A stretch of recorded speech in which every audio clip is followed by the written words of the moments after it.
କାର୍ତ୍ତିକ ମାସ ପୂର୍ଣ୍ଣମୀ ବାସି ଦିନ ଛାଡ଼ ଖାଇ ପଡ଼ୁଛି। ହେଲେ ଆଜି ଛାଡ଼ ଖାଇ ସହିତ ସଂକ୍ରାନ୍ତି ପଡ଼ିଗଲା। ଛାଡ଼ ଖାଇଟା ପାଳନ କରିବା କେମିତି?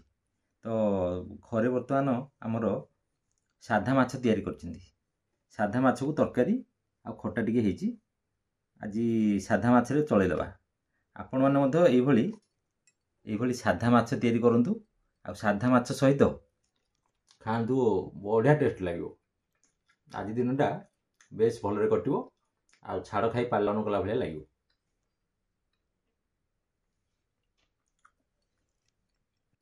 କାର୍ତ୍ତିକ ମାସ ପୂର୍ଣ୍ଣମୀ ବାସି ଦିନ ଛାଡ଼ ଖାଇ ପଡ଼ୁଛି। ହେଲେ ଆଜି ଛାଡ଼ ଖାଇ ସହିତ ସଂକ୍ରାନ୍ତି ପଡ଼ିଗଲା। ଛାଡ଼ ଖାଇଟା ପାଳନ କରିବା କେମିତି? ତ ଘରେ ବର୍ତ୍ତମାନ ଆମର ସାଧା ମାଛ ତିଆରି କରିଛନ୍ତି। ସାଧା ମାଛକୁ ତରକାରୀ ଆଉ ଖଟା ଟିକେ ହେଇଛି। ଆଜି ସାଧା ମାଛରେ ଚଳେଇଦେବା। ଆପଣମାନେ ମଧ୍ୟ ଏଇଭଳି ସାଧା ମାଛ ତିଆରି କରନ୍ତୁ ଆଉ ସାଧା ମାଛ ସହିତ ଖାଆନ୍ତୁ, ବଢ଼ିଆ ଟେଷ୍ଟ ଲାଗିବ। ଆଜି ଦିନଟା ବେଶ ଭଲରେ କଟିବ ଆଉ ଛାଡ଼ ଖାଇ ପାଳନ କଲା ଭଳିଆ ଲାଗିବ।